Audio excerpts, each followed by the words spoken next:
I'm gonna mute. All right. Hello, everyone, and welcome to Honey Badger Radio. My name is Brian. I am currently producing the HBR Talk, but this is still HBR Talk. I'm here with Hannah Wallen and Lauren Brooks, and we're going to be looking at an article today that I saw making the rounds in our Discord. I'll get into the details of it soon, but just prepare your spines because I think this is going to be pretty cringe. So if you guys could, before we get started, please take a look at I might have to change my, hold on a second, guys, I'm sorry. Please take a look at our like button and give it a smash, and also subscribe to the channel if you're not already subscribed, and hit the bell for notifications so you know when our streams go live. Sorry, I had to set up a patron show, but I had to do it on another channel, and then I have to switch accounts to do that, and then sometimes I forget to switch back. But I think we're good now. We are in the correct space. So yeah, give us a like and share the stream. And follow us on Rumble if you're not already following us on Rumble. Yeah, go to Rumble if you aren't already and follow us there. It might, I don't know which of these alternative platforms is going to blow up, but if you can't find us on YouTube, we're probably on Rumble. We're going to do this until we can't do it anymore. So if you don't see us around, presume that YouTube has yeeted us. Okay, so we're on Rumble at HB Radio. All right, so let's take a look at this article. So we got this one from the New York Post, and let's take a look. Okay, feminist author says the following: stay-at-home moms breed worse and more sexist men, by Samantha Ibrahim. Okay?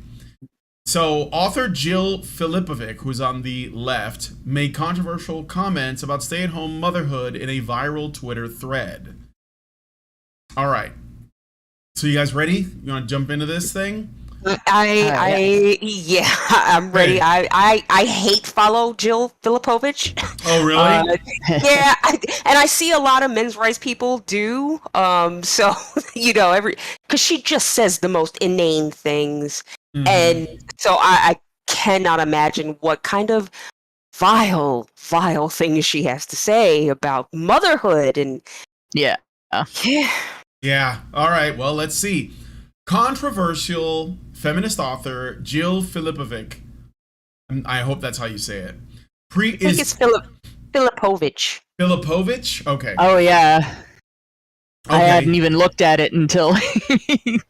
Yep, Filipovic. All right. So Jill Filipovic is preaching the, quote, overwhelmingly negative consequences, end quote, of stay-at-home moms. And social media watchdogs are coming for her. Ooh. So, okay, well, I mean, if you're a feminist or a progressive on Twitter, are you really in that much danger? For putting out your ideas? I know you're going to get pushback. I know you're going to get people who disagree, or they're going to say, maybe they'll call you a moron if you're saying something that they think is moronic. But, social media watchdogs are coming for her. That just sounds like upside down world, there's two ways you could take that. They might really hate her. They might really like her. Either way, they might be coming for her. No, seriously though. Not what I wanted to know. I'm glad. I'm the only one. I had to. I'm horrible, and I know it. But in any case, yeah. No, this is. People could have temper tantrums at any one of us, right? They could scream and yell, type in all caps, call us names, tell us that bad things should happen to us so that we know what it's like. Because that's happened before. Threaten us, dox us. MRAs have had all of that. We've actually had, some of us have actually had people publish not just our addresses, but the last 5 places where we lived. Where the people at some of those places don't even know us. And it just gets called a normal everyday thing, Twitter discussion, whatever, Twitter argument. And if anything is said about the behavior, well, we're overreacting. You know, the fact that somebody showed up at an MRA's door and shot him, that's, you know, that shouldn't bother us, right? Yeah. But Deserves she that. gets into arguments with people on Twitter over whether or not what she said is sensible and logical and rational and correct. That's people coming for her. That's social media watchdogs coming for her. Yeah. Because she said the right narrative. Right. But although, since what she's saying is, you know, it's essentially directed at women, she might just be dealing with the social media watchdogs that are the female half of Twitter. Which, I mean, so like a stay-at-home mom, which I know is what she's targeting, like a lot of them are probably conservative women, which are women that are deserving of feminist, you know, hostility. But a lot of stay-at-home moms are probably also think of themselves as feminists, and they think that of themselves as having chosen this lifestyle, right? Like, I'm a feminist and I believe feminism is about choice, and so I'm choosing to be a stay-at-home mom, right? And of course, most feminist activists don't think that that's, you know, that's true, and that those women shouldn't be making that choice.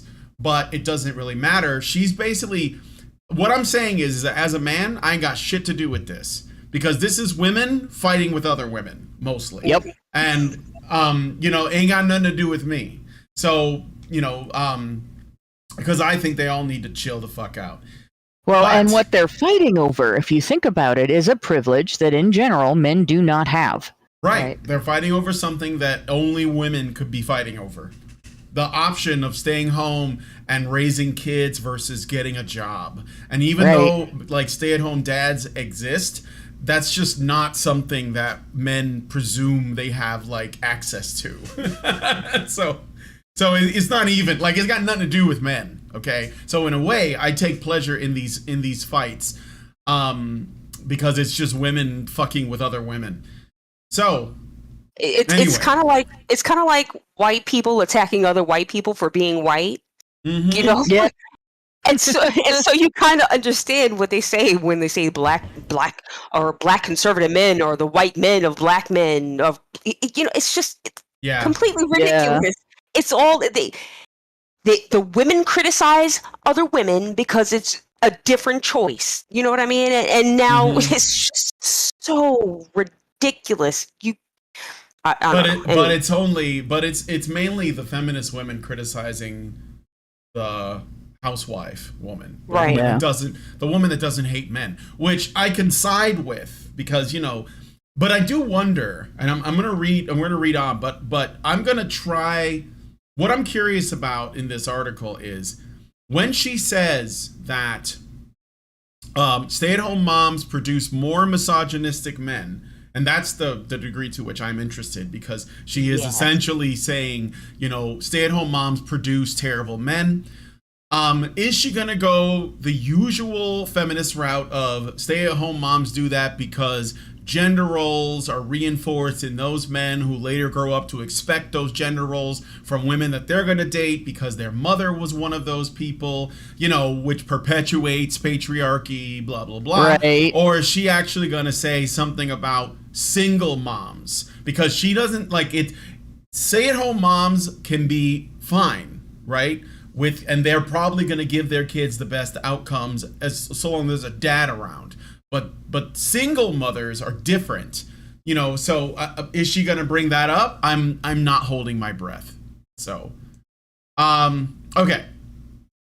Filipovich, 38, detailed her stance that these mothers create worse, more sexist men and women who are psychologically and emotionally worse off in a now viral Twitter thread published on Tuesday.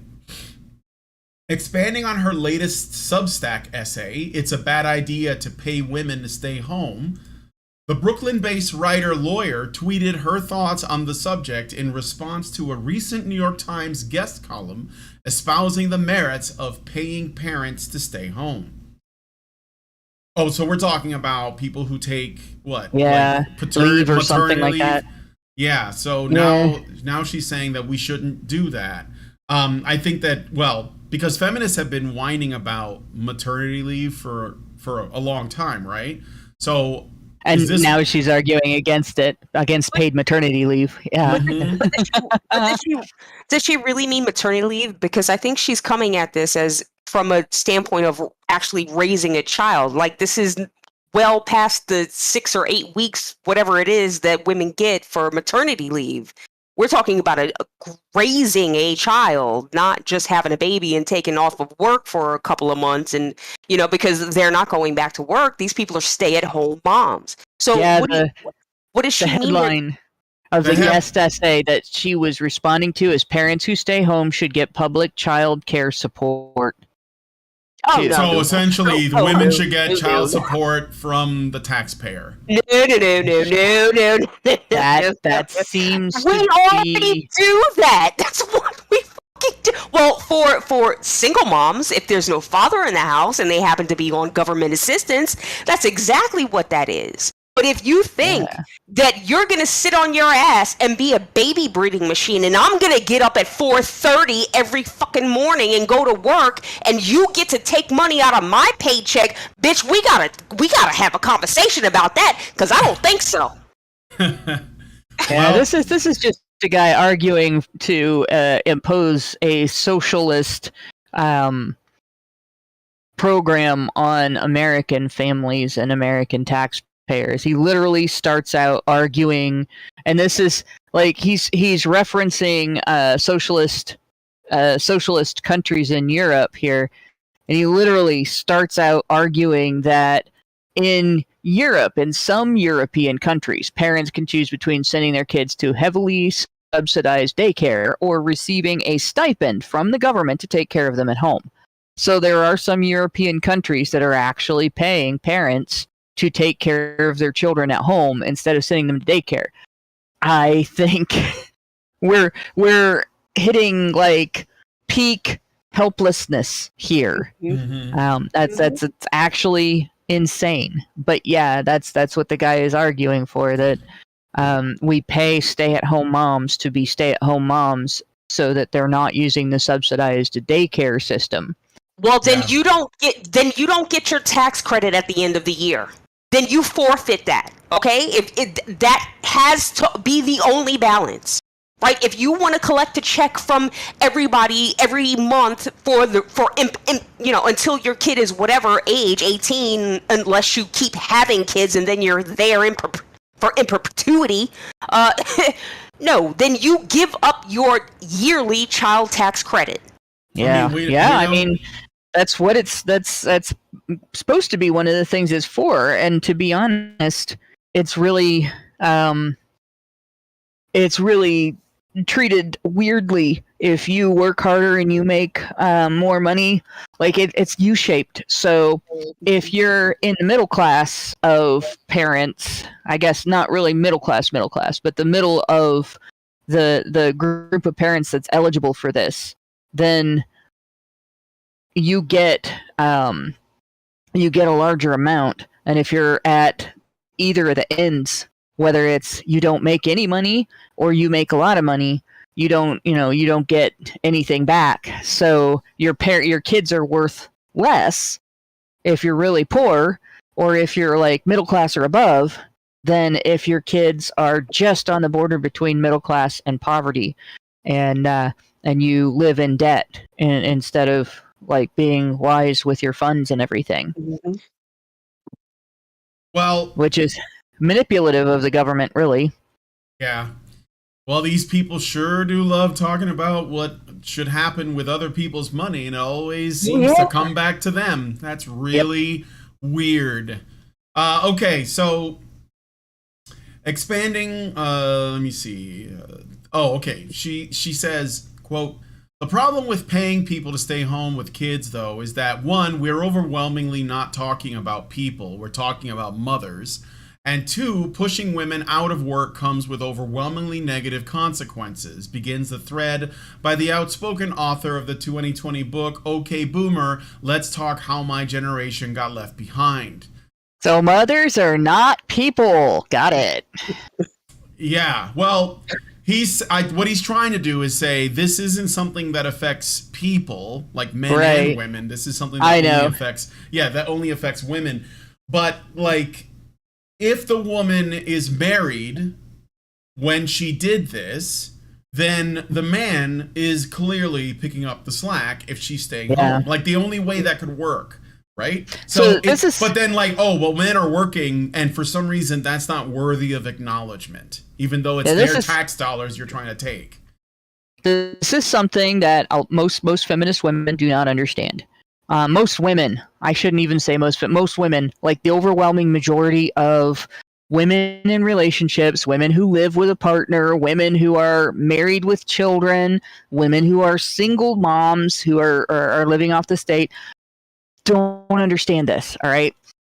Men, when they go to work, they're getting up and going to work because if they don't, the people that they take care of, the people that they love, the people that they provide for will be homeless, will lose their electricity, lose their water, lose their gas, lose their trash pickup and everything, right? Because nobody's paying for it. Right? They don't just go to work because they find this career fulfilling. They don't just go to work because it's good for them to go to work. They go to work because their children will starve, their girlfriend will nag them, their wife will cry, right? That's why they go to work. They pay the bills. Yeah. And the bills don't get paid if they don't go to work. And in most households that are two-income households, right, the major wage earner, the one who brings in the largest number of dollars, is the husband, not the wife. And it's been that way for as long as it's been normal for people to leave their homes to work instead of running their own businesses. And or working for a lord as a serf. This has been the norm. This has been what every woman does. This has been what every man does, with few exceptions. And when you are the breadwinner, the level of pressure on you to make sure all the bills get paid is dramatically different than the sense you have of going to work when you're just working for money, for spending and a fulfilling career and a little prestige, and look what I'm doing this, and isn't it cool? And that, like what women normally get to do. Yeah. I'm a photographer for a newspaper. I'm proud of that. Like, that was me at 15 years old. I'm earning money and I'm buying things I want with money I earned myself instead of going to mommy and daddy for it. Me at 20, like, I was still getting my college paid for, but I was still working and I paid for my books and I felt pretty good about it, right? But I wasn't the breadwinner. Yeah. Right? I have to tell you, my dad was the breadwinner, but he was a general contractor, right? Which means that he works off of contracts. He was a steam fitter. Yeah. And so, those contracts may last 6 to 8 months out of the year, right? But when you don't have a contract, when you're out of work, the amount of, at least in my case with my father, oh my God, the amount of stress was just so overbearing. And this was back in the days when we did have call waiting. It was during that time, right? But I couldn't be on the phone. Like, if there was a call coming through, he had to be able to pick up the phone. And so me being on the phone was a stressor for him. Get that, why you're on a, Yeah. And so it leaves it left a lasting imprint on me, that work ethic, that need to be able to show up to a job, prove that you can do it, and have you come back. Yeah. Right? And not have the threat of you not having that. Women don't understand how good they have it when they have steady work like that. Now, that doesn't mean that women don't understand, working for, on a contract basis, or having to, produce a goods to get that income. Of course, there's people who, have their own little side businesses. There's a lot of hustlers out there, but they have the leisure of doing that whereas Yeah. men don't. Yeah. And in fact, this is something that I picked up from my dad as well. And my dad was highly educated. By the time I got out of high school, my dad had his master's degree in mass communications. He was a school teacher. He was certified elementary school teacher. Taught the whole time I was in school. He taught in the junior high, but he had taught every grade except kindergarten, and he taught every subject, including shop. And he taught the special ed class when he first started. That was what he started out with, was the special ed students. And so I mean, he went through everything. And he usually, when women have the education for a degree, like, their attitude is nothing below this is suitable for me. I will not do those jobs. I'll sit around and wait. I won't take another job, right? But when we needed more money, my dad did jobs that were, you would normally consider shit jobs. And he started out with that as well. His first job, he drove an ambulance back when the funeral homes owned the ambulances. So a lot of the time his job was going to pick up dead bodies. He went to car accidents and stuff like that too. There were stories that he told me from when he picked people up from car accidents that were just like kind of nauseating. But it was one of those things, you can tell your kids what you saw at a car accident, and then your kids will drive more carefully, right? But I mean, like, he always did that. After he had his education, when he retired from school teaching, he went into he worked at a retail establishment using his knowledge in photography, but he was working a retail job for retail wages to supplement the bills. And he did this after his first and second heart attacks. And growing up with him, he had 4 jobs when I was in school. Growing up with him doing that and understanding he did it to pay for the lifestyle he wanted his family to have access to. That was an important lesson. And when my family went through financial difficulties after I was an adult and married to my husband, and we had our household, and like, it made perfect sense for me to step up and become the breadwinner. And it really hit home exactly how much pressure my dad was under all of his life the first time I looked at my income and our bills and went, I literally don't have enough money to buy a snack at work this week. Mm-hmm. Like, I'm just going to have to see if I can pick up some extra shifts so this won't happen again. The next time somebody wants a day off, I'll have to pick it up. And, in doing that, I learned a very important lesson about what it's like to be a man. Even though I can't say I know what it's like to be a man, because I'm not, I at least know how much pressure is on the breadwinner in a household. Yeah. And in my household, if I couldn't fill that role, it wasn't just we might have to move back in with our parents, or we might have to go to the food bank, or we might get our electricity shut off. No, it's we might not be able to make the child support payments out of my husband's checks, and the cops might come and take him to jail. Mm. I might be responsible for that. So this is one that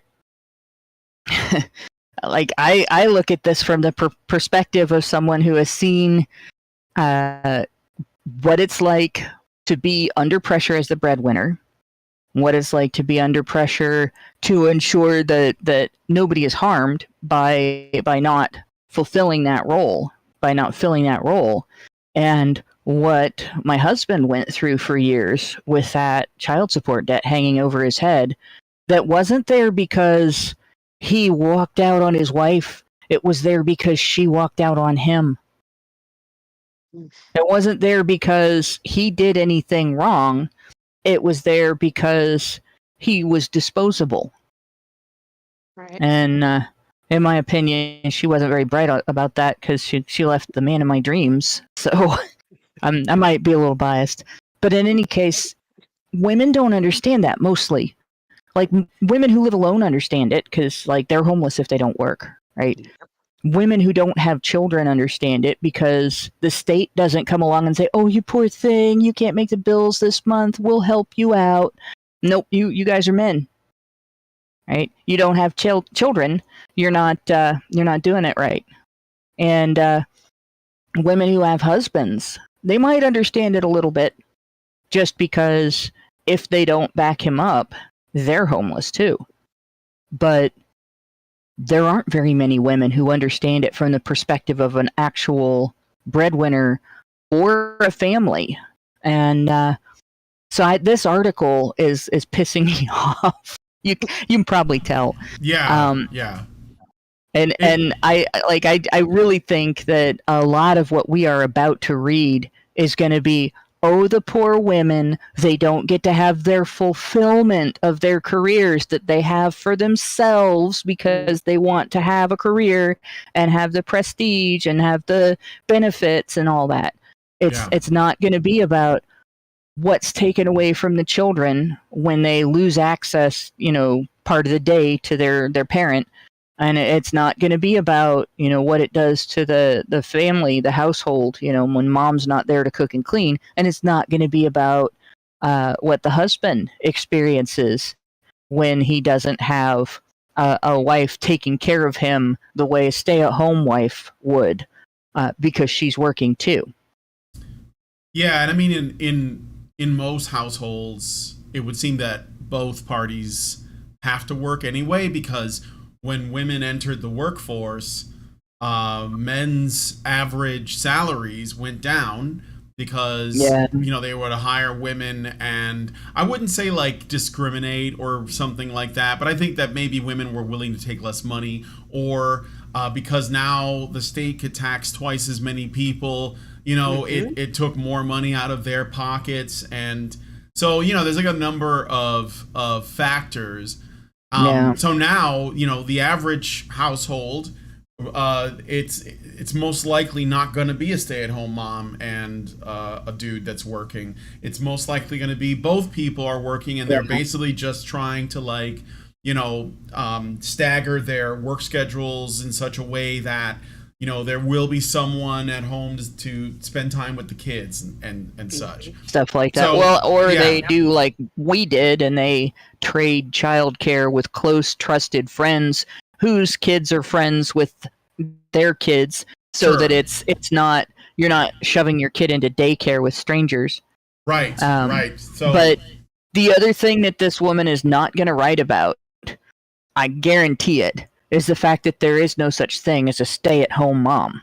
There are homemakers, but they don't stay at home. They do volunteering in their communities. They do activities with their kids at the park. A lot of them homeschool. Many of them are part of homeschooling groups. So they get together, and several people contribute to teaching the children. They are involved usually in their religious organizations. Like, stay-at-home moms, not a real thing.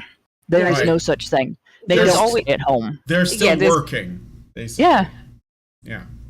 What were you going to say, Lauren? I was just going to say, there's always a community of people around a mother with a child. There's always something to do, somewhere to go. A mother will need support and need to talk to someone. And, they have their little, mom sessions, I guess. I'm assuming. I don't know. I don't think play dates. No, seriously, they do a lot of work. When I worked at I used to for a little while I worked at a CVS, and they have that system where you have coupons that are store coupons for CVS, and then you have points that you rack up with your prescriptions and your purchases, and then they also take manufacturers' coupons, right? So we had people that used the coupon system and everything, and then we had couponers. And there's a difference between people who use coupons and couponers. And this one woman would come in, and it was like magic. Like, I loved when she would come in, because I seriously would watch her come up with like $150, $200 worth of merchandise. And by the time she got done paying with her points, her coupons and her store coupons, it would be like a tenth or less of the original price. And sometimes she would get it down to 1% of the original price. And I always wanted to have a button where I could push it and it would make, do the ta-da horns, because that was just, I thought that was cool as hell. And it's just, this is somebody who's spending at the store, we have our prescriptions through them, and the points that you get, we get a lot of our supplements and stuff through them for the points instead of money. So that's one of the things. But in any case, this woman, when she came in, she didn't come in with one of those, those little pocketbook thingies that you have for coupons, where you have all these little slots for coupons and stuff that a lot of people use. She didn't have that. You know how people store their Pokemon cards and their Magic the Gathering cards in loose leaf binders with little pages? She had that. Wow. And there were 2 or 3 other coupons. They would come in and they had those. They had these binders, and the binder would be like this 2-inch thick binder, and it was full. It was literally full. And she would have a list, and she would go from our store to other stores that had similar systems.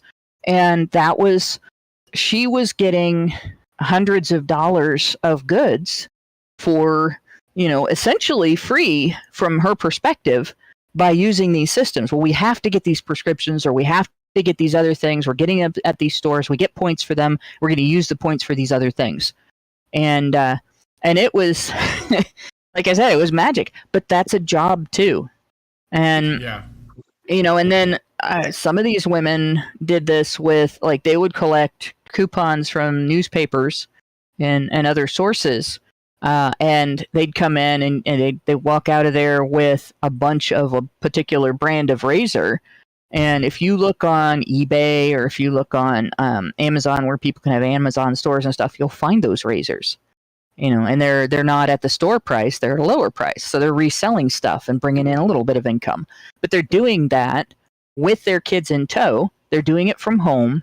So people are calling them stay-at-home moms, but they're actually going out and working. Some of them, my mom, when she was, quote, a stay-at-home mom, she was on our city council. She was on the Miami Area Canal Society. She was involved with the local Republican Central Committee, did a lot of photography for them, and she also sold macrame items. She made hand-sewed and machine-sewed clothing and accessories and sold them. Ran a portrait business out of our home for a while.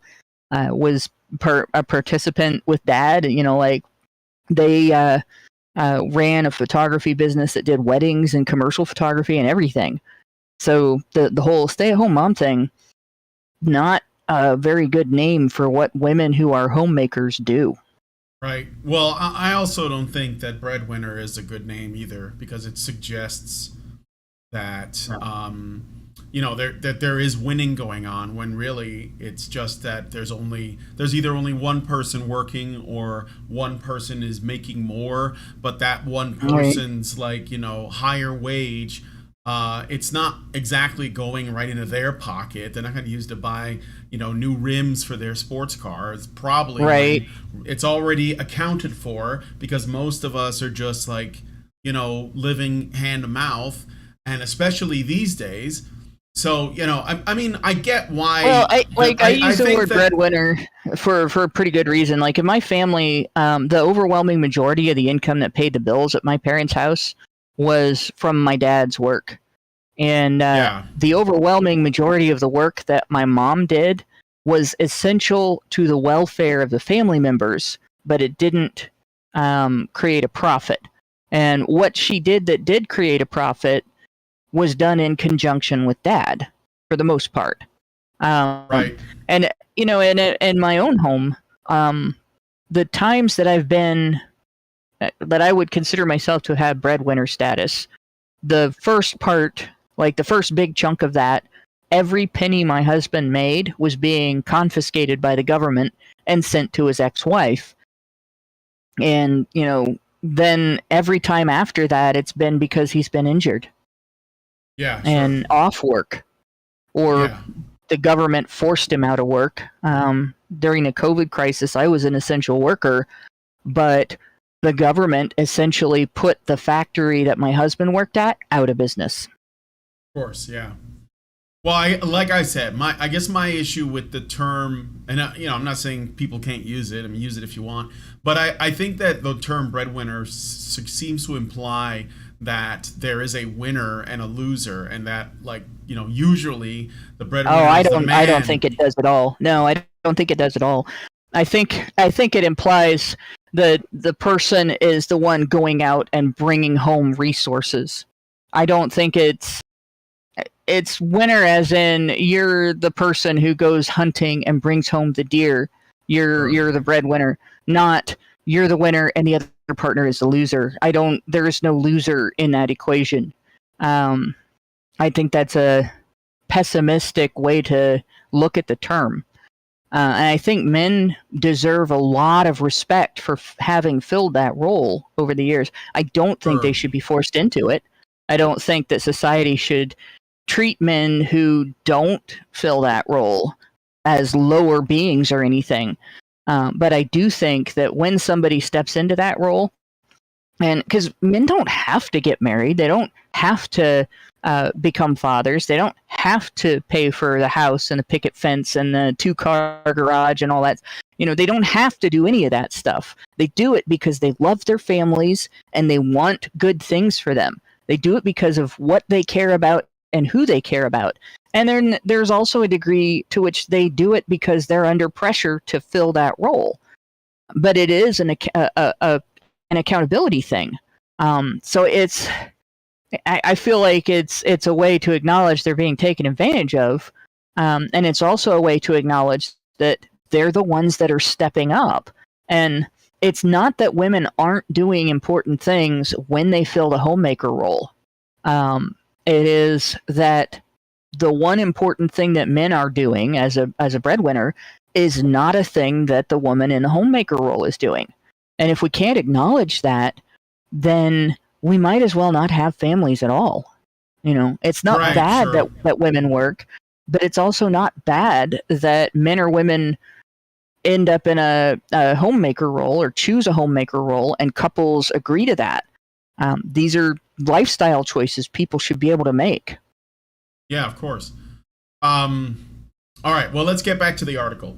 Filipovich noted that families are set up in a more traditional sense, aka, per her thread, the carer/earner nuclear family model is a historical oddity that is tremendously isolating and often financially devastating for the career, or for the carer, almost always a woman. It also reinforces the gendered division of labor, which ripples out to all women, she continued. She then recommended a, quote, robust social welfare state instead of paying mothers a small stipend. Well, first of all, what do you mean paying mothers a small stipend? Like, literally, women in like married women usually help the husband by managing the finances. Like, they're the ones that make sure bills are paid and that the mortgage is paid and that there's food, that we can afford the food. They usually do the shopping. They usually, essentially they spend his money. And if they're good wives, they spend it responsibly. They, talk with him about maybe if they have other short-term or long-term financial goals. They're involved in the process. So men aren't giving women an allowance and saying, okay, go get yourself a stuffed animal for your tea parties. And of course it's being framed this way because she's trying to make the family, the concept of the family, first of all, a weird historical oddity, which is how they're describing it. Which is, obviously people have pair bonded forever. And then she, wants to make it look like men are just giving women an allowance. Here's $20. Don't spend it all in one place. Of course, this is all about framing. And it's under the presumption that because men work, they have all the power in the marriage. This is like one of the reasons why I was saying that maybe we should be using a different word like provider or head of household or primary, I don't know, like whatever, right? Because this kind of like setup, the way that she's talking about this is it's antagonistic right off the bat. You know, there is a woman hard done by her husband because she doesn't have the financial freedom to get out of this situation, is the way it would seem to me, even though he's literally giving her his money, like not a little bit, right? Like his labor, most of it, yeah. So, yeah, and in fact, a lot of men bring their paychecks home and hand it right over to their wives. Yeah, like exactly. we established early on in our marriage that was never going to happen here. First of all, I don't want to be responsible for that, but even if I did, I couldn't do that to another person, like take control of their money. Yeah. And it was like, if I was married to someone who was so irresponsible with money that they caused problems for the household, then I would have to. But that's rare in adults, in all honesty, that one party is significantly more responsible with money than the other. I think women have forgotten something very important about the role of wives, and that is the stewardship aspect of the female gender role. For centuries. And she's right about one thing, all right? The woman staying at home, man going out to work for somebody else, industrial age thing is a bit of an oddity to a degree, right? Poor people always did that. But, poor people, both parties would work. They'd go out and work for somebody else. He might work in somebody's horse barn. I can't remember what that's called. And she might work in somebody's house as a maid or a wet nurse or a nanny or whatever. But traditionally, like if you were a person who shod horses, and you had, maybe people brought their horses to you, or you had a cart that you went to them, that was a family business. And everything about it, the whole family pitched into it. If you were a baker, that was a family business. And the whole family, like your kids learned to be bakers. If you were a farmer, that was a family business. It wasn't something that people did separately. And it is different for, there to be people who work in a factory and work in a retail store and stuff like that for somebody else, like we had during the last few centuries. That was something new in the industrial age. But the family still existed. It's just the family had better opportunity to work together instead of separately. I don't know if that makes sense to people, but even in that instance, when you had upper class people where the man actually went out and the woman was a homemaker, she had a powerful position. She was the steward of the home, of all of the resources in the home. And she was in charge of any servants, any people bringing in, like any, I guess you would call them vendors. I don't know what you'd call them back then, but people that would come in and sell things, like the person that sold eggs or person that sold milk that delivered them to the house. All of those things were under her, not under him, because he was out doing whatever he was doing that made them rich. And that existed when the middle classes and the lower classes had their family businesses that they wouldn't necessarily have called businesses, but that's what they were. So no, she's right, but she's wrong. And like this woman is just all mixed up. Yeah.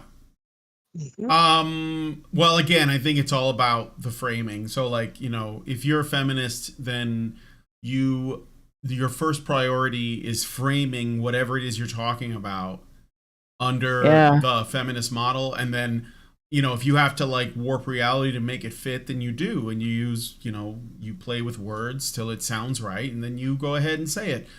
Right. And there's a lot of like societal presumptions, like, well, obviously men would treat women badly if they could. They always have throughout history, and normies just nod and they go, yeah, I guess that's right.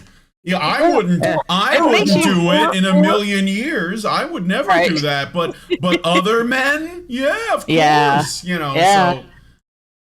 So and then this robust social welfare state. Who does she think that money is coming from? Right. I know. And I said, well, these people don't, they think that money from the government just comes from, it's like manna from heaven. It just comes from nowhere. Like they literally don't, like most of these people really don't know. And even when they do know, many of them don't care. Like if I say, well, you guys know where this is coming from. And like that the fact is, that because I know where it's coming from, I also know that it can't last forever. Like as long as we're spending more than we're making, this is going. Yeah, this is going to run out. And when that happens, you're gonna act shocked. And then some people are like, "Oh, it's so cringe always bringing that up," but it's true. Like I hope you enjoy hungriness because you're gonna be experiencing it as long as you're depending on the state because it's taking money from a shrinking pool. Right, of men without which we have no respect, no appreciation, no reverence for. So it's gonna run out, guys. It's going to. So and then women are gonna be like, "What happened? What happened? I thought that the government never ran out of money." It's like, well, they do when the fucking resource expires itself. So yeah. You better learn how to grow a tomato, bitch. Yeah. You better learn to be self-sustaining. Not as easy as you think. Yeah. Or learn to use a crossbow because you're going to be hunting your own food. That's the other thing. The whole time I was growing up, my quote-unquote stay-at-home mom that never stayed at home, we had a robust garden. Like a lot of our food came from the garden. Mm-hmm. Yep. Okay. So anyway, let's get back to the article. But first, since it's about 8:30, I have a couple super chats. So Albert Nader Retro gives us $5 Canadian and says, my piece on boycotting Thor Love and Thunder is going through an editing process at Decoding Media. Then they will post it to their online magazine. Well, congratulations. Albatross gives us $5 and says, if the traditional family is an anomaly, then what the fuck have we been doing since the Stone Age before it? Well, we were forming families. She's lying. She's basically like, and I hear this a lot, she's lying because there was always pair bonding in some form. Okay? Right, yeah. Now, what she's trying to suggest is like maybe that Christian marriage is an anomaly because maybe, Christianity, despite being like 2,000 years old or whatever, maybe she's looking at that in like the broader scope. But in general, men and women have always pair bonded. And also note, speaking of that, I was watching this interview on Benjamin Boyce's channel the other day. Well, it was earlier today, right before I came on the show. And he interviewed a radical feminist. And, Benjamin Boyce is like, I think he's going for like the gold medal Guinness Book of World Records of fence sitting because the guy, look, I admire that you are willing to talk to anyone, but he does not push back on this woman. No. And at all, right? So, I can't handle it anymore. I can't, like someone can just be like, telling you some really fucked up shit right to your face and you don't say anything because you want to give them a like not even saying like, well, you know what, I don't think that's reasonable. Like, no, it's just like, I can't take it. So they were talking about marriage. It came up and the feminist woman who claims to be, like a moderate that cares about men and all that, but I think that she's probably just a feminist woman that was essentially called a TERF by the intersectionals because she believes that men and women are different sexes. and that's why she's on the outs, because the TERFs are all trying to be our friends now. Yeah. I don't know if you guys have noticed that. And Yeah. I will not accept it. You started Just this. because You brought this in because here. they're not totally stupid doesn't mean they're not still wrong when they portray men as victimizers of women. Like they're still wrong. They're still wrong about that. Their patriarchy theory is always going to be shit. It is absolute shit. It is never going to be anything but shit. It was shit when they came up with it. It's just whining. But yeah, they are right that men and women are biologically different. A stopped clock is right twice a fucking day. Yeah, right? Congratulations on not being so stupid but that you don't understand biology, but you're still wrong about patriarchy theory. Right. Congratulations, you figured out what a woman is. You get no points. We award you 0 internets. Yeah. Well, okay. So my and this wasn't like what I guess he premiered a stream today, and someone's pointing out that I clearly didn't watch it. Yeah, I'm not talking about that stream. I'm talking about another stream. Listen to what I'm saying, not what you think you wish I said, okay? So in this other stream from a few days ago, he was talking to a feminist, and they were talking about marriage, and the feminist woman was talking about how marriage is a patriarchal institution that was designed as a form of sexual socialism, so that the top 1% of men would not have like all of the women. And so like this is, and again, it comes back to this is men's fault. And what I really didn't like about it was this idea that, because the way that she's framing it is essentially, if men could, they would organize society so a very small percentage of men would have harems of women, and that most men don't simply want to find one good woman and marry her, right? And so the framing of that was all wrong, right? And also, and this is also worth pointing out, in a world where harems are possible, there are going to be a high number of women that are okay with sharing the top 1% of men with other women. So is this really a construct that men created to benefit themselves? Or is this simply like us acknowledging that human nature, can have some flaws, some problems, and that sometimes women and men, could make bad choices, and that maybe pair bonding, which is what most people want, is, probably the thing that we can encourage without necessarily forcing it on people. So you can even make marital polygamy a crime throughout the majority of your nation, and there will still be harems. Yeah, we have them here in the United States. They're called sister wives, and then there are also people outside of the Mormon religion who will just live together and not get married, with a whole bunch of people, like the bohemian lifestyle. It happens even when it's not the norm. Yeah, sure. So anyway, I just wanted to make that point, mainly that, most people want to just pair bond. I mean, like, do you really want, as a dude, like, do you really want like fucking 6 women to take care of? Like, 1 is enough, okay?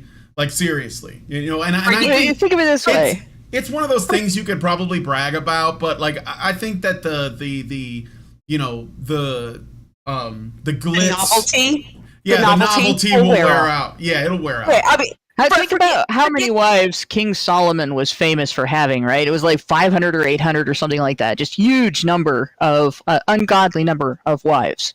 And he wrote Proverbs, the book of Proverbs. And among his Proverbs, there were 4 different places in the book of Proverbs where he said, a paraphrase at least, of it's better for a man to live on the farthest corner of a rooftop exposed to the elements than it is to live under the roof with a quarrelsome woman. I can imagine he had a bit of experience. Yeah. So anyway, men generally like women and don't see them as objects. That's why they generally want a pair bond with a good, virtuous woman. All right. So, it also reinforces the gender division of labor, which ripples out to all women. I think I read that part. She then recommended a robust social welfare state instead of paying mothers a small stipend. More mothers at home makes for worse, more sexist men who see women as mommies. Men with stay-at-home wives are more sexist than men with working wives, the lawyer said, declaring her views on gender relations to the Twitterverse. Men don't assess women's workplace contributions fairly, and they are less likely to hire and promote women. This is just like a gish gallop of bullshit. Well, I know that's kind of redundant, but first of all, having someone take care of you doesn't make them your mommy. Like when you go to a medical facility and you get advice from your doctor, and the nurse in there, which could be male or female, provides care, takes your pulse, checks on your health, asks you questions to help the doctor assess your condition and treat what you came in for. Like, that person doesn't become your mommy. They're dividing labor based on expertise. Mm-hmm. It's insane to, like, do men working cause girls to grow up and see men as daddies? Well, I was just about to say that. I'm less concerned about the number of males that she thinks are being raised to be sexist and see women as mommies, or, you know, just in general, whatever, because you are forcing everyone to be your daddy, to pay your bills, you know, and not even just men and women, the taxpayers. You want all of us to step up and come in and pay your allowance like a daddy, right? Like a sugar daddy. Right, exactly. Except he's not getting any sugar. Yeah, so I can care less about how you want to criticize some women for raising their children because it doesn't agree with your worldview, little Miss Jill. Oh my God, I hope she doesn't have kids. I don't think she does. I seriously hope she does not. But no. No. Although I will agree with her on one thing. We should not have a socialist system to pay women for providing care for their own children. We don't need that. It's not necessary. It's not right. You come up with that in your family. Where I disagree with her is the reason isn't because we need a more robust socialist system that pays women to stay home all the time, or pays families and eliminates poverty, because there will be poverty even under that system. We don't need to be paying women to stay home. I think what she's saying, what I believe she would be saying is, and this would be really shocking considering that most of these feminist types believe that, you know, that the government doesn't run out of money, but maybe she thinks, oh, well, you know, I want to use the state to pay for these other things. So maybe women shouldn't be at the top of the, you know, or at least stay-at-home moms. And I mean, I think that these people are usually pretty anti-human anyway. They think kids are bad for the climate, and, you know, families are, they're basically, you know, reasserting the dominant structure of patriarchal oppression of women. And I know I'm not making that up. Like, that shit that they actually believe. So actually, I just realized what this is. She was making up an argument for universal welfare. Some people call it universal basic income, but it is universal welfare. Mm-hmm. That's all it is. Yeah. There's nothing. You sugarcoat it when you call it universal basic income. It's welfare. Yeah. It will always be welfare, and no matter how you try to sugarcoat it or how you try to argue in favor of it, what you're really arguing for is that the smaller and smaller number of people who are willing to go out and hold jobs and B, taxpayers will have to support everybody who's not willing. Mm-hmm. Well, yeah. I mean, it's about free money and just, making sure that the right people get it. Because, again, if they ever did like a universal welfare system, men would be enslaved by the government, and their labor would go almost all of it, if not all of it, would go right into that system. And that would be it in perpetuity until, enough people die that it can't sustain itself. And I know people think I'm being hyperbolic, but no, that's absolutely true. That's absolutely what will happen. Men will be turned into slaves, which is the reason why I speak out against these socialist policies, because they always come from feminists, and they always say that this needs to go to women because women need more, because women are oppressed, because my history and my patriarchy, etc. And the only possible outcome is men becoming slaves of the state.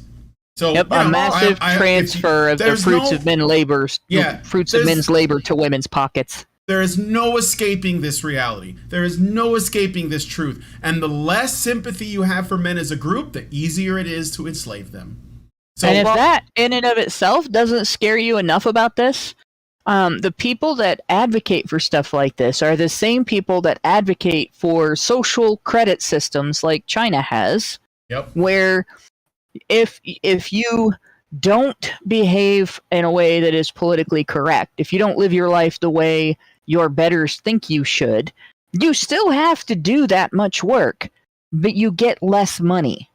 You might get the same amount of money, but you get less freedom to use it. You can't travel, or you can't shop at specific stores and things like that. So under a system like this, and the fact that the government is paying you to live, basically, will be used as justification for limiting you in every way that you're limited. Control over your life will be gone. It will belong to the government. You will have no control over anything.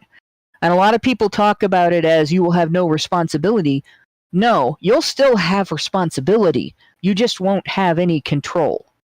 Yep. And I was just going to say, you want to keep going down this route. Well, eventually we are going to be in a war with China. If we are not, they are already trying to take hold of this country. If anybody's paying attention to what's happening, right? So the men who don't go off and die in the war that is inevitable, I feel, correct me if I'm wrong, but I really feel it's coming. So the ones that go off and die, they're not coming back. So this is all going to land on the women who are left, because they're going to be the ones obviously raising the next generation. Right. So everything, because I don't see us winning. If you look at how China is building up their military and what we are doing to ours, just completely decimating it, right? Let's say they win. Then, ladies, you are now going to be under control of a communist globalist regime. And that's exactly what it's going to be. Your life is not going to be your own anymore. You may as well start learning Mandarin. You might as well. And no, you are not going to be a lifestyle blogger for the cause. No, that is not going to happen. You're not going to be a amorous queer Twitch streamer for the cause. That's not going to happen. They won't need you after that point. They won't need you.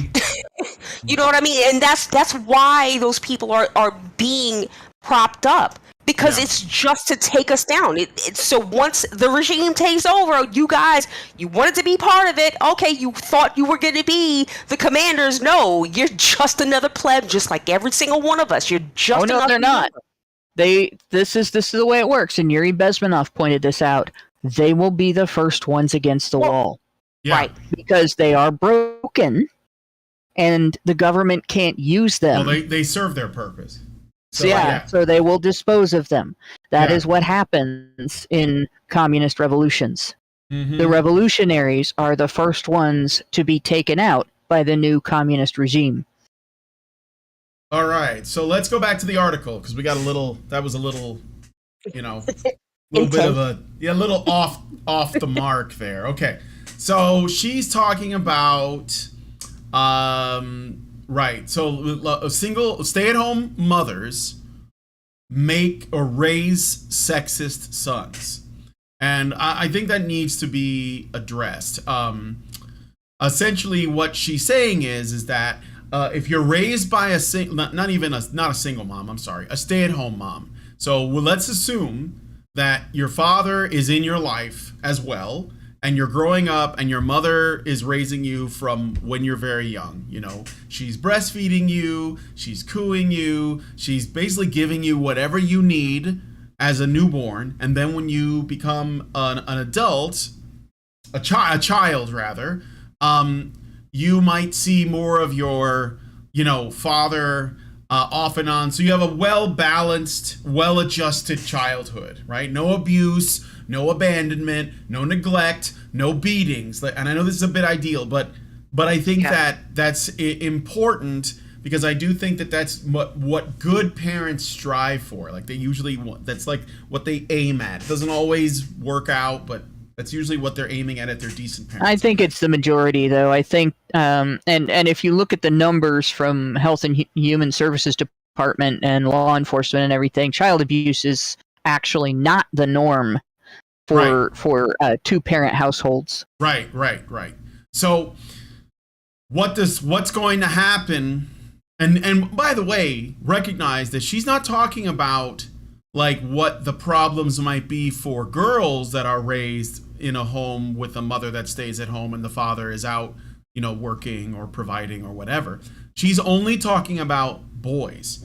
So, and the reason is because she wants to essentially scare the shit out of people into thinking that a stay-at-home mother is going to raise dangerous men or dangerous boys into dangerous men, which is absolute clown world. Because we know, statistically speaking, the worst place for a boy to be when he's growing up is in a home with a single mom.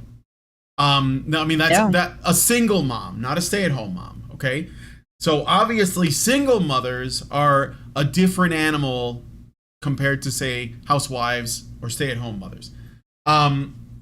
So that's one. The concern that she has is that these boys growing up around their mother, who is, doing all the motherly things, and they know their father, who's doing the fatherly things, are more likely to be better, well-adjusted, assertive, and men that know what the quality of a good relationship between a man and a woman looks like, because they've seen it in their parents. So when they become interested in the opposite sex, then they become more discerning of what qualities they want in a young lady, and they're also probably more likely to desire approval from their parents because they had a good relationship with them. So if a guy brings a girl home and introduces her to her mother and father,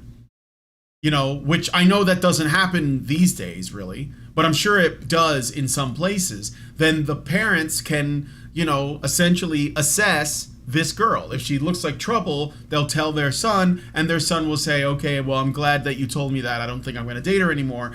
Or the reverse, right? And or he'll rebel. Yeah, or he might rebel. But learn a lesson.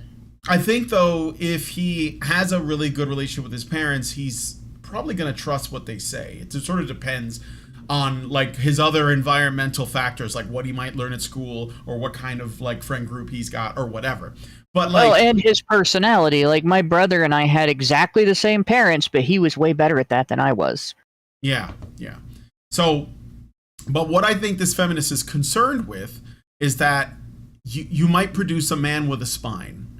And a man with that's basically what it is, right? A man who's going to be able to say no to women, isn't going to be afraid of them, basically has expectations of female behavior. Like, I want a woman that's going to be virtuous and loyal, and she's going to be committed to me, and I want her to give me some kids, right?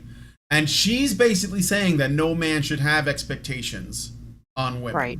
And that, like, if he, and of course, because his expectations are, I don't even want to say like traditional, they're just kind of standard. I think the average guy wants that. Then she's basically going to call it a kind of, you know, oppressive, retrograde, anachronistic like way of looking at the relations between men and women and the very idea of family. That's why she believes that a well-adjusted young man is actually evil and wrong and bad for women. That's basically right. What it is. But if the daughter grows up to want to marry a man who's going to give her the 2-story, 3-bedroom, 2-bathroom house with the picket fence and the 2-car garage with minivans, you know, that's not unreasonable to her. Right. I guarantee you she doesn't have any problem with that at all. It's not sexist. Yeah, don't forget the golden retriever. Yes, the dog and a cat. You gotta have both, right? And they gotta get along. They're better than everybody else's dogs and cats. But actually, if you raise them together, they get along just fine. No, you got a bunch of Meghan Markles who, you know, allegedly came into the marriage with a kid that nobody wants to talk about, allegedly. But you got a bunch of Meghan Markles looking for Prince Harry's. And, you know, only so they can get him and, you know, then beat him into submission, right? And he can't leave because he's got to be the support, right? He's got to be seen to be, I'm the good husband. I'm not that guy. I'm the good guy. I'm here. Yes, honey, whatever you need. I need to show that I can satisfy her because that proves that I'm worthy. Yep. Yeah. Yep. And of course, if her daughter grows up and finds the man of her dreams about whom everything is perfect and she loves him with all of her heart and therefore she has to change everything about him, she's not wrong about that either. Like, that's okay. It's not sexist or anything. Mm-hmm. But a boy who has standards, how dare he? How dare he? A boy who has expectations and standards. You know, definitely a raging misogynist, just stark raving misogynist. How dare he? Yeah. And it's so ironic because those are the guys that women actually flock to. The men that women want. Right, the men who can put their foot down and say, no, I have standards, and if you don't meet up to this, well, sorry, you know, and you're not going to get a call back. He's not going to he's going to leave you on red. Sorry, you know what I mean? Like. And they can't handle the rejection. So this is just all just Ooh. All right. Let me go back to the article. Filipovich claimed that, quote, stay-at-home mothers are psychologically and emotionally worse off than working mothers by just about every measure, end quote. She alleged that these moms suffer from anger, depression, and anxiety. Okay, so now it sounds like she's describing single mothers, not stay-at-home mothers. So what she's describing is women who have listened to feminists and now they are resentful. So they, like, you make a choice to be a stay-at-home mom. Nobody comes along and says you can't go to work. Nobody comes along and locks you in the house. It's illegal. Your husband cannot do that, right? So you make a choice to not have a job officially, and you're a homemaker and you do all the things a homemaker does, and you learn that every environment gets, I guess, boring would be the word probably most people would use, but every environment has its mundanity and its tasks and experiences that are repetitive and irritating over time and stuff like that, whether you're doing a job outside the home, whether you are a homemaker, whether you are a pampered rich beach goer that does nothing but post pictures of yourself in a bikini on Instagram and sometimes naked. Like, there's mundanity in everything, in every little aspect of how you live your life. If you have that repetition and you get tired of it, or it gets old, or you get jaded, and you have to learn to turn to your values in those times. You love your family, you love your lifestyle that you have decided for yourself. Maybe you need to take up a hobby. Maybe you don't feel like you're being taken care of back, and you need to discuss some things with your family members, whatever. But this idea that these moms all suffer from anger, depression, and anxiety, like it's the stereotype of, Malcolm in the Middle's mom, right? Mm-hmm. Where you remember the episode where she filmed herself yelling at everybody. I didn't for like the entire episode. No, I don't. You didn't see that? I didn't watch that show. Well, briefly, she thought that everybody was behaving badly, and she was constantly having to keep tabs on them, and things weren't getting done unless she yelled. But what was really happening was she was just really impatient all the time, and anytime the thing she had her mind on wasn't in the forefront of everybody else's mind, she would yell and scream about it. And so when she played the tape back of everything that she filmed, she realized how bad she looked. And I don't remember if she actually learned her lesson or if she blamed the men of the house for that, the men and the boys of the house for that. But basically, that's the stereotype that she's creating for homemakers, when in reality, most homemakers don't have that problem. And the ones that do are the ones that listen to feminists telling them, "Oh, you missed out on everything because you're doing this." Right. The same sense ends up hitting women who have careers and get told by traditionalists, "Oh, you missed out on everything in your child's upbringing because you did this." Right. And when you sit down and you actually talk with your children and you sort of reminisce and things, no, you didn't miss everything. And you didn't miss out on a career if you were a homemaker either. Like that was your career, and you should be proud of it. But Right. but yeah, this feminism is partly about instilling anger and resentment in women. Yeah, of course. I guess I thought maybe because there's no link to a source on this claim that these moms suffer from anger, depression, and anxiety. But there might be a study somewhere that had been done that says, here's a statistic on mothers that suffer from anger, depression, and anxiety. And it would seem to me that it's more likely that is something that affects single moms, because they usually take that out on their children, which is why the children of single mothers are more likely to be beaten and abused and neglected, or even like treated as some kind of like accessory. Yeah. And so, I guess I'm being charitable to her, but if you pull this claim out of nowhere and there's no link, so she could just be talking out of her ass. But I wouldn't be surprised if it turned out that if she was pressed on it and I said, where'd you get this idea that stay-at-home mothers suffer from anger, depression, and anxiety, she would probably give me a study that shows that it's single mothers. But she's maybe, because I believe that feminists will conflate those two if it benefits them, and they'll ignore, half of it if it doesn't. And so I think that is probably what it is, because I couldn't imagine, again, unless they bought into all of the hype about, how bad their lives are now and how much better it could have been had they had been boss bitches or something, which entirely plausible, and I can totally see women doing that.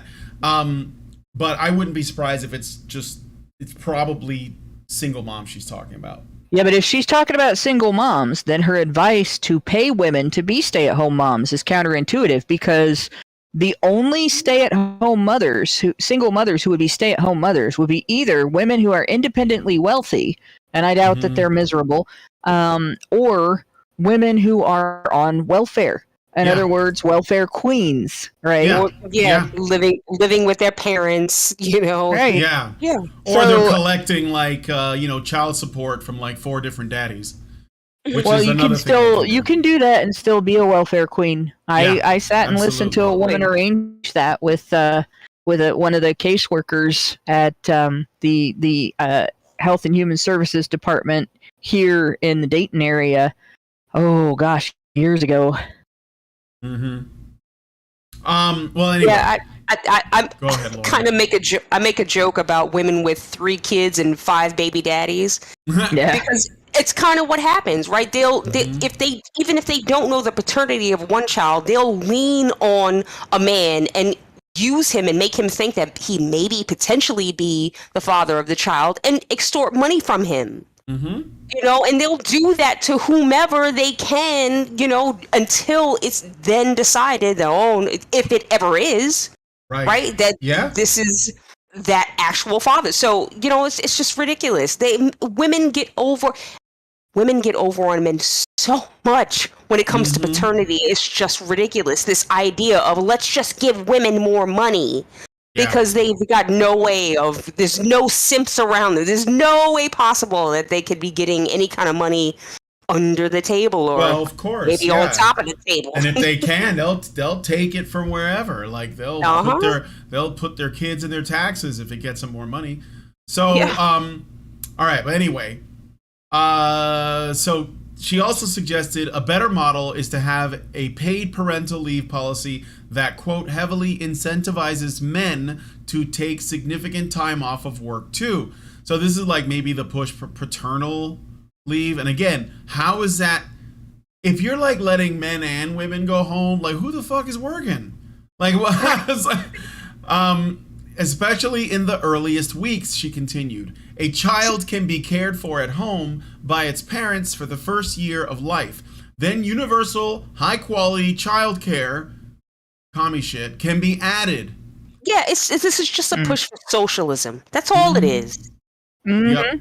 And it's using our sympathy for women, which it also claims doesn't exist, to push it.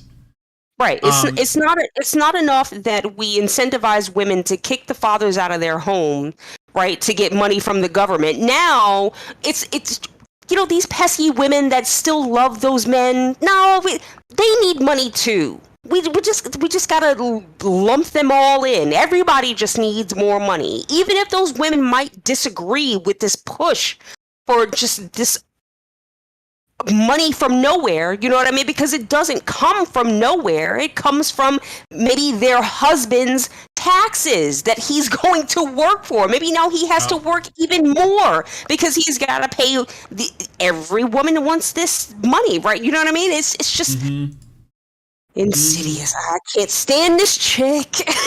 You know what?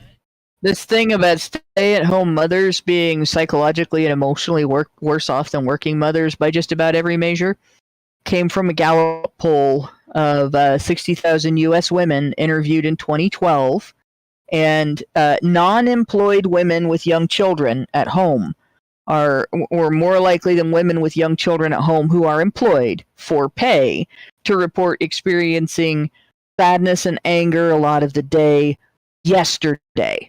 So they interviewed them about one day in their fucking lives. All right.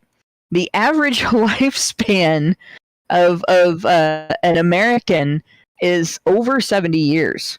Like 4 more years for women or 5 more years for women than for men. And of course, you have children at home for approximately 18 years, give or take the amount of time it takes the kid to go to college and whether they graduate high school early and go running off to the military or something. So it's very possible that a lot of women who were interviewed for this, were more contemplative about how they felt yesterday if they lived or if they were at home, if they were not employed. But there's another factor involved in this. We were under the Obama economy in 2012. I don't know how many people remember this, but it wasn't great for middle class and lower. It might have been great for rich people, but it wasn't great for people in my income bracket. And the other thing is, people who were working at that time, like in 2012, I was working at a retail establishment. I was working as a photographer, and I was doing childcare. Because I think at that point I was no longer teaching. But I didn't have time to think about whether or not I was sad during the day. Yeah. I think most men who work don't have time to think about whether they're sad during the day. Yeah. You know, well, part of the reason they're too busy just trying to get through the day. You know, part of the reason that it's been easy for me to pick up a shitload of overtime right now when everything that like the shit in my life has hit the fan. That's why Brian is here. But part of the reason I've been able to pick up as much overtime at work as I have been is because when I'm working, I don't have time to think about the fact that I'm grieving both of my parents. Yeah. Right. And it's a morbid thought, but maybe stay-at-home moms have more time to take care of themselves. And since they have more time to take care of themselves, they're better able to tell you whether they were sad yesterday. They have more time to reflect.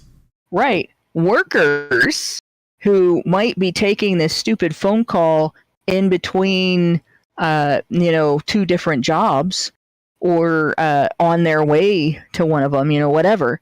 They might not. And they might not feel as comfortable reflecting on how they feel and all that stuff. Because if you're a little bit broken right now, you might not be as effective of a worker. Whereas if you're a little bit broken right now as a homemaker, you have support in getting help. Mm-hmm. So there's another privilege, and it is a privilege. It's a humongous privilege that women have that men don't. Women have the ability to and the right to think about whether they're sad and do something about it. And to think about whether they're angry and to expect somebody to want to provide remedy for that anger. Yep. Mm. All right. Let's go back to the article.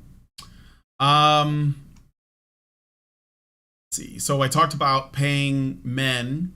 So she says, especially in the earliest weeks, she continued, a child can be cared for at home by its parents for the first year of life. Then universal high-quality childcare can be added.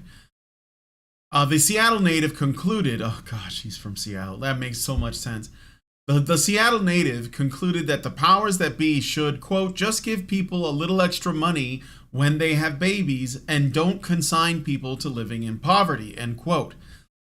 Filipovich asserted that several European countries have child payments and that makes sense. Yeah, but first of all, European countries, they're much smaller. They have a much smaller population than the United States. And the only reason why some European countries can pay for this stuff is because we pay for the military protection that they get. So because they're not paying for their own military and they're using our military, it's costing us money. So, and on top of which, these countries, they tax their residents at an exorbitant rate, to cover these expenses. The taxes are high. They don't, the money goes into their social things because they don't have to pay for an army or a military, because the United States, they basically, and look, it's not just that the US wants to be a part of that, but it's also because they insist on it. Like, there's been many cases where various European leaders have said, we need your military and we don't want you to reduce those numbers or pull people out or anything, right? So it's kind of like, it's an unfair thing to claim, is basically what I'm getting at. It's an unfair thing to claim because basically the US is paying for those social programs. And plus, right. And this is one thing that these lefties don't want to admit to, is that those are much smaller countries with much lower populations, and they're largely homogenous. So when you talk about Sweden and basically almost everyone there is white, or Norway or whatever, you can't be well, why aren't we more like them? Because they're homogenous. The United States isn't. So, you know, it's again, it goes back to they're great when it's convenient for me, but when it isn't, I'm either not going to bring it up at all or I'm going to use it against them. So, yeah, exactly. I mean, it's look, we're not Europe. Stop trying to make us Europe. We're not Europe, okay? We're not. We're the United States of America. Like that. Sorry, you know, you want something more like Europe, then check out Canada. I'm sure they're doing great. All right, but anyway, some commenters. Prime Minister bowl cut. Yeah, with Prime Minister Beetle, Paul. Some commenters on the social media platform agreed with the author's point of view, while many others dove into hardcore defenses of a woman's right to choose stay-at-home motherhood over a career. So this goes back to my prediction from before, where they're basically, it's women fighting with other women over what women, you know, whether or not women should have a right to choose. Why not just let women choose? Not everyone wants to sit in a windowless cubicle all day. Some women love the freedom and fresh air. Not everyone is wired for the rat race, contended one social media commentator. Another Twitter critic offered a personal anecdote. My mother was never more miserable than when she stayed home. Physical abuse of me ensued. Well, that sounds like your mom's problem. I never worked or laid a finger on either of my kids, nor would I. I contest your conclusion. It's just so funny when it comes to, you know, when it comes to the choice of a woman to have a child, right? Oh no, women should choose. She should. If she wants an abortion, she should be able to have an abortion. Blah blah blah blah blah. Well, now the woman has chosen to have the child. And even then, her choices are still being questioned by these people who don't pay her bills. Like, why do you feel this is like when women say that, oh, men can't men don't have a say over women's bodies, so they should just sit this out. Well, you don't pay this woman's bills, so what do you have to say about whatever happens in her household? What gives you the right? Who do you think you are? Yeah. Oh my God! And it's funny, like this is all, you know, this is social media, so it's basically the woman's battlefield, the woman's arena, and I'm just like on the outside, like, have fun, guys, have fun, ladies. Yes, yes, yes to all this, one exclaimed. Another added, exactly, women expect too much these days. Well, that's true. But that's their business, and I try not to worry about what they think. Yet another wondered, quote, why are Americans so desperately wanting to change America's foundational qualities? Self-reliance is what America is all about, not turning America into our neighboring countries who base their constitutions on ours. We are the example, not a work in progress. Excuse me, they don't have constitutions. Yeah, well, that's true. They have other things that are close-ish, but not, no. But that's actually, you know what? That's pretty based, though. I'm going to say, yes, you are dead on. And I'm not, like, I've always said, you know, other countries should just straight up have constitutions like ours. Hell, maybe you can do it better. I'd be fine with that. I think they should, but they don't. Yeah. I don't know why. Well, I mean, I have my theories, but yeah. Then lastly, this is the last paragraph. Meanwhile, this isn't Filipovich's first brush with internet infamy via since deleted Twitter thread rants. In 2018, she encouraged wives to divorce your Republican husbands after the confirmation of Justice Brett Kavanaugh, and warned Democrats in 2020 to pledge no white guys will run for president next cycle. If a woman married a guy who's a Republican, she's probably a Republican. So she just doesn't know it yet. I mean, or you know, they like, I don't even, it's not even necessary to bring up political party affiliation. Like, they probably just have similar values. That's why they got married. Like, do you know what love is? Do you understand like what makes people like each other? It's not just like ass, you know, like a good marriage involves people who share the same values. So even if they may differ in places, but like maybe, a wife might be more, I don't know, pro-choice. But like, in general, people's values line up. Otherwise, that relationship is going to experience problems. It's just the way it is. Yep. So, I mean, how many people in our chat would marry a feminist woman, even if she was a dime? Like, what's more important? So, no white guys will run for president. Well, good luck with that. How about Kamala Harris? How's she doing? Anyway. The most appropriate response to Kamala Harris is to laugh hysterically. It's her language. It's more like a cackle, really. Yeah. Yes. It's like you always expect her to finish up with, "I'll get you, my pretty, and your little dog too."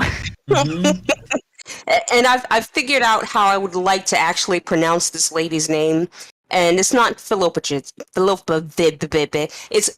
a bitch. Yeah, full on a bitch. Yeah. Oh my gosh. All right. So what are your, I guess, thoughts on this? Like the final thoughts on this? I know that this is basically just like an article about some Twitter drama. I didn't honestly know that. I thought maybe this woman wrote a book. It is, but it's not. Yeah. Like this woman has a habit of, she's a journalist, right? And you can hear the scare quotes, I hope. But like honestly, this is her way of getting this idea out. And you can call it Twitter drama, but the underlying reality of it is this is her thought process. This is her philosophy and her belief system. And it's nothing but a long, drawn out, convoluted, whiny ass argument to transfer the fruits of men's labor into the pockets of women who are already dependent on men, right? Mm-hmm. If you're a homemaker, you're financially dependent on the person in your household who brings home the bacon. You fry the bacon, you make sure that the bacon is stored properly in the refrigerator, and you throw it out if it goes bad if you haven't used it, and so on, but you don't go out and bring home the bacon, right? So you're already dependent on, and that's, if you and your partner decide that is a living arrangement you want, that is your choice. That's what freedom is about. You have the right to make choices like that, but you're already dependent on a man if you're a homemaker and a woman, right? And so now she's saying, well, all women should be financially dependent on all men, because this is a lifestyle that is going to be a primarily feminine lifestyle. Women are, generally speaking, not as driven as men to go out and do things that build up their community, that, to go out and earn a living and so on. They're more driven to do things around the home, to provide care for the loved ones in a very service kind of way. And it's not wrong. It's not subservient. It's not shameful, and it's not derogatory to say that about the sexes. It's just the way that people normally act. And of course there's exceptions, but this is never going to be a thing of like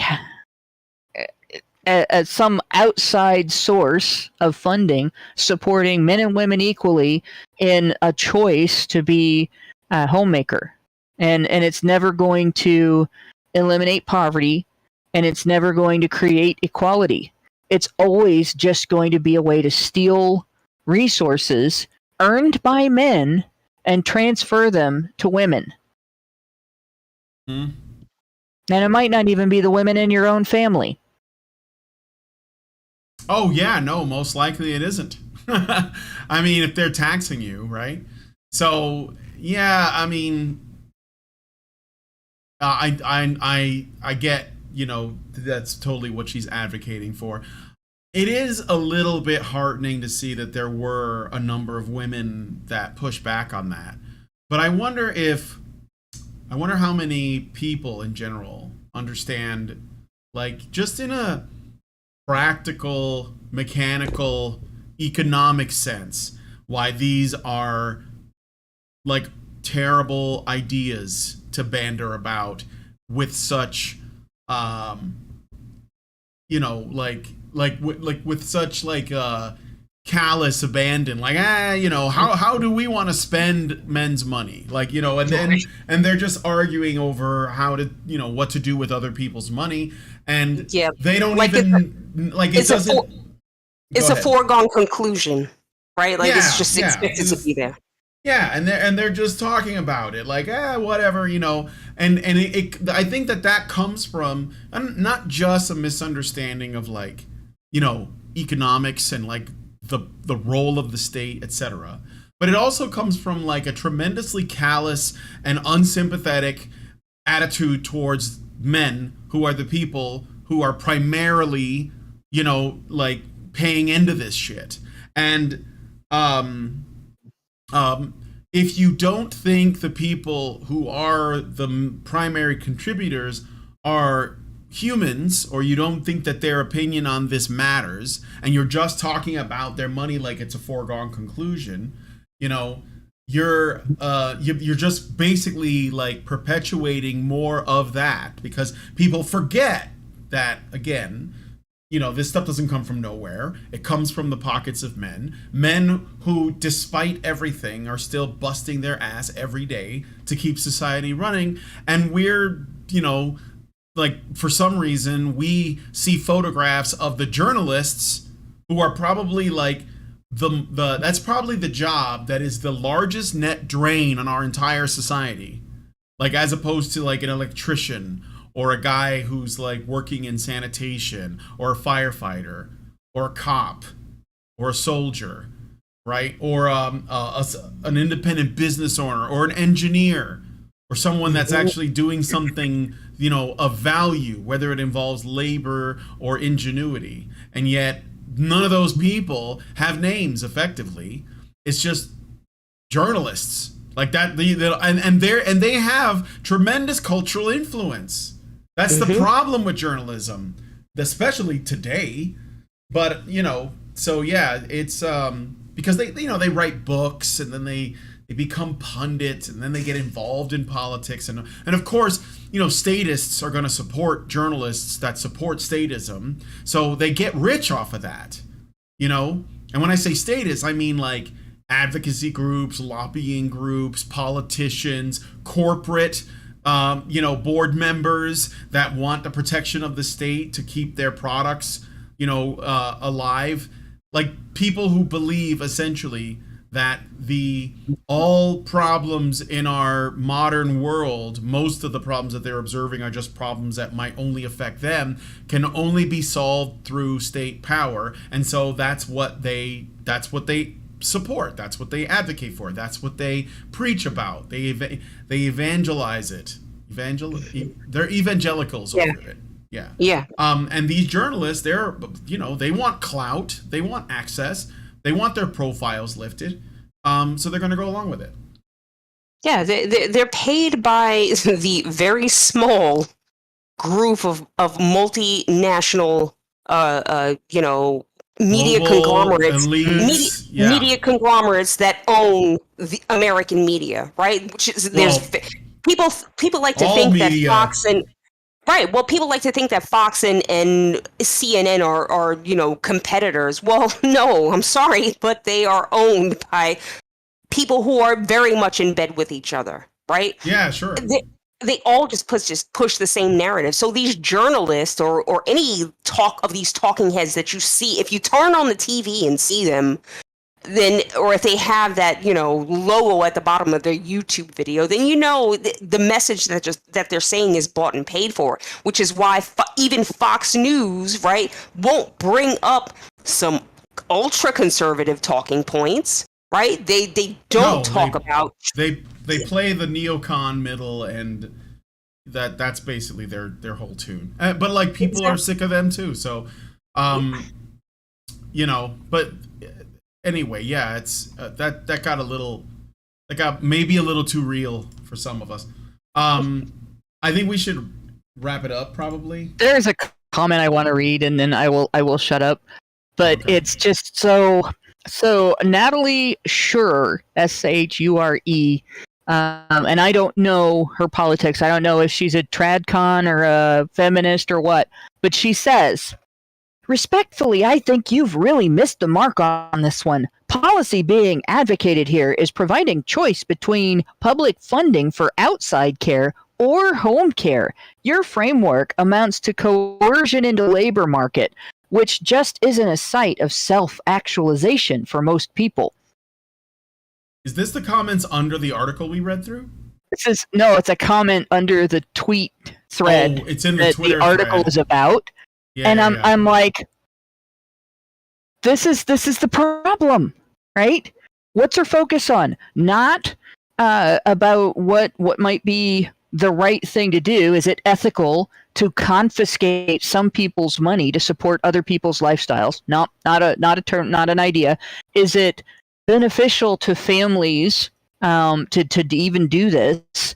Does it actually help? Is it good? Is it healthy? None of that. No, it's about women's self-actualization. Mm-hmm. Well, of course. Just a thought. That's my closing thought. There is a lot of prioritization of women's experience, even in supposedly non-feminist spaces. I've noticed, and then again, that's just like, of course they're going to do that. Of course they're going to go right to, well, how does this affect women worse? Even if they think they're being non-feminist or anti-feminist, they're playing their game. So, right. I say, no, can we not do that? Can we not? All right. So we're going to close it out here. I have a special treat that I just found out about, before the show. It's a trailer for a classic slasher, summer camp movie, that follows I don't know if it follows the formula, but we're gonna watch this in the patron show. It is a trailer for a film. You're gonna love this, guys. They/Them is what it's called. It's gonna be on Peacock, and apparently the plot is a bunch of non-binary queer folk get off of a bus in a camp. And apparently they were sent to this camp by their parents in the hopes that they would course correct their beliefs, their queer ideology. And you have a bunch of NBs and trans people and so on. And Kevin Bacon plays the camp leader, the camp counselor, and all of his people. And it starts off and they have it looks like it's gonna be okay, but then there's obviously tension, and then there's a serial killer or someone that's killing people. We don't really know anything else, so we're gonna take a look at it. And yes, they/them is literally a reference to the pronouns, so we will see how it goes. There was already a movie that came out in the 1970s that might be, I think it's probably still going to be a better film and more classic, and that's Sleepaway Camp. Have you guys ever seen Sleepaway Camp? Yes. Oh my god. Yeah. I think that was actually the first, or one of the first slashers. Maybe it was Black Christmas. But, there were 4 of them at the video store in my hometown when I was growing up. I don't know if there's more after the 4th one, but I think the 4th one was enough that none of us went looking to see if there were more. Yeah. I also have another trailer, if we have time, called She Said, and it is a dramatic reenactment of the whole Me Too movement, Harvey Weinstein and the allegations. And there's this journalist that works with the New York Times, and she's heroic, and she's gonna get to the bottom of it, And why would it be anything but dramatic? Yeah, but it's it's cringe. Like I was just that this is the cringiest shit. And there's even like a moment in the trailer where like some white dude in a suit says, "How do we know that these women weren't hoping to get made into superstars by like having sex with him?" And of course we're supposed to think that's just an appalling thought that couldn't possibly happen, and no one in Hollywood is like willing to do sketchy, underhanded, unethical shit to be famous. Like no woman would ever do that, you know. There's not a woman, there's not a man or woman in Hollywood that has ever had their pussy grabbed. Yeah, that's all I'm saying. That never happens. All I'm saying. Never, yeah, not one. If there's time, we'll check out She Said. After we look at they them. Yeah, I you know what I would love, somebody in the chat said this, for they them, I think it would be amazing if, because you know usually with these slasher movies they reveal the killer like in the end, right, like the third act or whatever. I would love it if the serial killer was actually a non-binary person who did not get her pronouns respected. And they went absolutely ballistic. And the thing is, too, is that they did that, it would be a satisfying outcome for both people who are sort of like gender queer theory critical folks that believe that, you know, non-binary people are just kind of unhinged. But it would also satisfy the violent fantasies of many G-Mafia activists that want to kill people because they're not using the right pronouns. So I think it would like satisfy everyone if they did that, and then they'd have a hit on their hands. But I don't know what I don't know what it's gonna be. So all right, but anyway, so those are my thoughts. Let us know your thoughts on everything in the comments section. If you want to join us in the patron show, you have to become a badger by going to feedthebadger.com and setting up a monthly subscription. $5 a month will get you into the Discord, where you'll be able to watch all of the additional content and do a bunch of the the community stuff. I did get another super chat, and I should probably check the super chows to make sure I didn't miss anything. So the super chat is from Senior Sticks. He gives us $2 and says, "Boss babes are the future. Trophy wives will exist." I'm not sure what that means, but thank you nonetheless. And now let me take a look at the super chows. I need to read that. Yep, I did get at least a couple. Allison did not mark done at the end here. That's kind of annoying. Flipovich gives us $5 and says, "Her name sounds more like full of a bitch." Thank you. Miss Anne of Arc gives us $5 and says, "Quick, someone revoke her woman card." And Egregious Charles gives us $5. No. She's whining. She can still have her woman card. Yeah, that's totally a woman thing. And then Egregious Charles gives us $5 and says, "Men are ambitious at work for wife and family. Without wife and family prospects, we don't have much work ambition. Women have been sold on career as a good in itself." Yes. So let me just type "done" in here so we don't like miss that again. Yeah. Well, that's just it. Like what men want is the satisfaction of knowing that their contribution to the family matters. Like I mentioned this before, and I'd like to try to figure out a way to sort of like show some clips that demonstrate this, but my wife watches a show called Naked and Afraid, and it's basically one of those survival shows. So they take these like pretty fit, experienced survivalists, so these aren't normie people, and drops them in, you know, some fucked up part of the world where human beings probably shouldn't be. And they have to survive for a number of days, and they have no clothes. They're allowed to bring like one tool, and they have like a bag, and that's it. And one of the things that I've seen, I don't watch them all with her, so, you know, don't take this with a grain of salt, I guess, but I'm fairly certain that this is consistent across much of this. One of the things that I notice is that there is a thing with men where they feel like it's really important to them to be able to provide for, you know, the people that they're trying to survive with. And it's Mhm, not yeah. even like it's not exclusively like it's not even because they have some romantic interest in a woman. It's not even that, because it doesn't seem like that kind of thing happens very frequently, even though everyone's walking around naked. It's probably because they're all walking around naked, to be honest. Like, you know, shit gets old like after the first hour.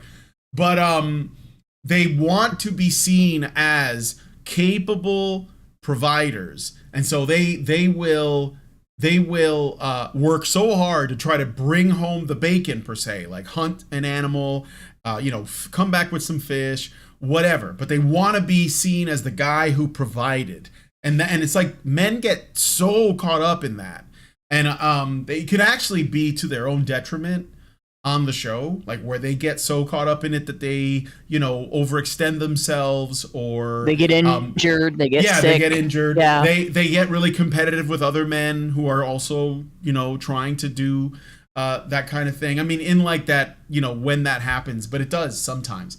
And so just like Charles said, like if you just stay out of their way, offer them help, and give them praise, even just support, like if they're struggling, it does a world of difference. It's a world of difference. So, I don't know if you guys have ever seen that show, Naked and Afraid, or anything like that. Yeah, But I've seen it. when you watch it, pay attention to the gender dynamics at play, because it's almost always the same. There are obviously some women who are super gung-ho and they get it done. And there are also obviously some men who don't, they're lazy, or they end up being a burden. But like, in general, the gender dynamics on that show are very, very interesting. So anyway, It's like that on the Survivor TV show too, and I've seen some other ones where it's not a Survivor reality show where they dump people off in an area, but people have chosen to go live someplace that's inhospitable, like it's really cold there, or it's really like in a desert or something, and then they'll document how they survived, and they fall pretty quickly into the gender role of men amassing resources and women responsibly stewarding them, and it just sort of seems to naturally progress into that. Oh, and another thing too is that, again, this is not an absolute, but like women tend to end up becoming gatherers, and men tend to end up being hunters, like almost for sure, right? And so you'll find that if the men are struggling to kill an animal or something, they go back to their camp and everyone's working well together, the women will usually have something like insects or berries, or or they garden. They've started growing things. They may. I mean, I don't think that there's generally enough time to do that on this show, but no, not on that show. But like some of these shows where they put people in inhospitable locations, I've seen them do everything from creating their own water filtration systems to, setting up livestock and everything. Mm-hmm. But they don't start out that way. Yeah. You know what's interesting is I was watching this show. It's another Netflix. Sorry, guys, Netflix show. It's called Snowflake Mountain, right? And it's exactly what you think it would be, right? Unless so they take this bunch of people, these young millennials who know nothing but their, comforts and luxuries at home, and their, expensive clothes and their social media and yada yada, and they trick them into thinking that they're going on this resort, right? But their parents are actually fed up with them and want them to like learn some stuff, right? Yeah. So what's really interesting is the gender flip, right? Because you have a bunch of coddled individuals, right? And what this is just one season. This is not like a reflection on humanity, but in this group, like the women kind of stepped up and helped other people, whereas the men were kind of like, lost. Yes, and just so diva, just oh no, I can't do this, and and eventually, basically, boys from the generation that got told their masculinity is toxic didn't know how to use it. Correct. Yeah. Correct. Sure. And Sure. so, eventually they kind of like gelled together as a team, and, they, Right. accomplished some things or whatever. And it was really about showing people how to overcome adversity and do things and push themselves, right? To learn that they can do things that they didn't think that they could do. But it was just really interesting to see these guys, oh no, I can't wake up. It's too early. I need some more beauty sleep. I'm like, are you serious? That doesn't even sound real. Oh my god. Yeah, and the women were the one like, hey, come on, it's time to get up. Let's go. Oh man, I don't know. That's Netflix, right? I don't trust it. Well, it might be staged, but it really could very possibly be like all these guys that grew up with single moms and school systems telling them that their masculinity is toxic and they should be more like they see women being and everything. Yeah, and they don't know how to be men. Yeah. Well, they interview the parents as well, so you kind of get a little bit of a glimpse into their psyche, and you can totally see how they got to be the way they are. But all right. Yeah. All right. So I'm gonna close it out. I got another super chat from B Bad Sad, who says for $5, you are still drawing to how art draws. So a little confusing, but thank you, B Bad Sad, for the $5 and the comment. All right. So if you guys like this video, please smash that like button. Subscribe if you're not already subscribed. Hit the bell for notifications so you know when our streams go live. Leave us a comment. Let us know what you guys think about what we discussed on today's show. And please share this video because sharing is caring. Thank you guys so much for coming on today's episode of HBR Talk. And we will see you all in the next video. Have a good one, everybody. Men's rights activists are machines, dude. Okay? They are literal machines. They are talking point machines. They are impossible to fucking deal with, especially if you have like a couple dudes who have good memory on top of that too. Holy shit, you're fucked.